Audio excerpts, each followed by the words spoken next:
Hi ಎಲ್ಲರಿಗೂ. ಇವತ್ತು white pulao ಮಾಡೋಣ. ಬೇಕಾಗಿರೋ ಸಾಮಗ್ರಿಗಳು: ಅಕ್ಕಿ 2 ಲೋಟ, ತುಪ್ಪ, ಈರುಳ್ಳಿ, ಪಲಾವ್ ಎಲೆ, ಕಾಳುಮೆಣಸು, ಲವಂಗ, ಚಕ್ಕೆ, ಜಾಯಿಪತ್ರೆ, ಚಕ್ರಮಗು, ಹಾಗೆಯೇ ಕಲ್ಲುಪ್ಪು, ಹಸಿಮೆಣಸು, ದ್ರಾಕ್ಷಿ ಗೋಡಂಬಿ, ಶುಂಠಿ ಬೆಳ್ಳುಳ್ಳಿ ಪೇಸ್ಟು. ಮೊದಲಿಗೆ ಒಂದು ಪಾತ್ರೆಗೆ ತುಪ್ಪ ಹಾಕ್ಕೊಂಡು ತುಪ್ಪ ಬಿಸಿ ಆಗ್ತಾ ಇದ್ದಾಗಲೇ ಈರುಳ್ಳಿನ ಹಾಕೋಣ.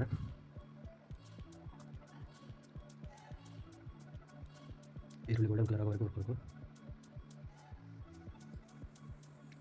ಈರುಳ್ಳಿ ಚೆನ್ನಾಗಿ ಹುರಿದಷ್ಟು ಟೇಸ್ಟ್ ಜಾಸ್ತಿ.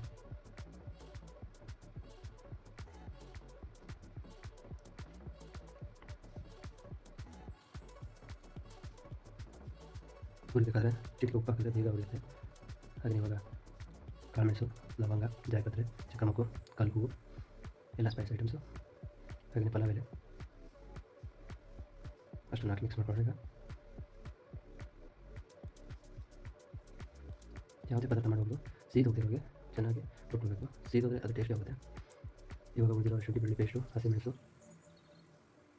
ಪಲಾವ್ ಎಲೆ, ದ್ರಾಕ್ಷಿ ಗೋಡಂಬಿ ಎಲ್ಲದನ್ನ ಹಾಕ್ಕೊಂಡು ಚೆನ್ನಾಗಿ ಹುರ್ಕೊಳ್ಳೋಣ. ಇದು ಹುರಿತಾ ಇದ್ದಾಗಲೇ ಈ ಕಡೆಗೆ 4.5 ಲೋಟ ನೀರನ್ನು ಕಾಯಕ್ಕಿಟ್ಕೊಂಡಿದ್ದೀನಿ. ಯಾಕಂದರೆ ಬಿಸಿ ನೀರು ಹಾಕಿದ್ರೆ ಬೇಗ ಆಗುತ್ತೆ ಅಂತ ಅಷ್ಟೇ. ಇವಾಗ ಚೆನ್ನಾಗಿ ಹುರಿದಿದೆ. ಅದಕ್ಕೆ ಇವಾಗ 4.5 ಲೋಟ ನೀರು ಹಾಕ್ತೀನಿ. ಸ್ವಲ್ಪ ಕಾಳಾಗಿರಬೇಕು ಅಂತಾದರೆ 4 ಲೋಟ ಸಾಕಾಗುತ್ತೆ. 2 ಲೋಟ ಅಕ್ಕಿಗೆ 4 ಲೋಟ ನೀರು. ಸ್ವಲ್ಪ ಮೆತ್ತಗಾಗಬೇಕು ಅಂತಾದರೆ ಒಂದು ಅರ್ಧ ಲೋಟ ನೀರು ಜಾಸ್ತಿ ಹಾಕಬೇಕು.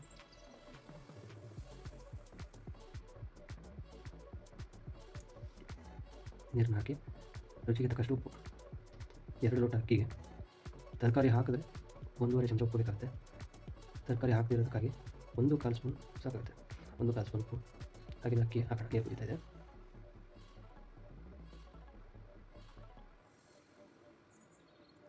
ಅಕ್ಕಿ ಹಾಕಿ ಚೆನ್ನಾಗಿ ಮಿಕ್ಸ್ ಮಾಡಿಕೊಂಡು ಬೇಯಿಸ್ಕೊಂಡ್ರೆ ನೋಡಿ ಎಷ್ಟು ಬಿಡಿಯಾಗಿ ವೈಟ್ ಪಲಾವ್ ರೆಡಿಯಾಗಿದೆ. ನೋಡಿ ಟೇಸ್ಟಿಯಾಗಿರೋ ವೈಟ್ ಪಲಾವ್ ರೆಡಿ.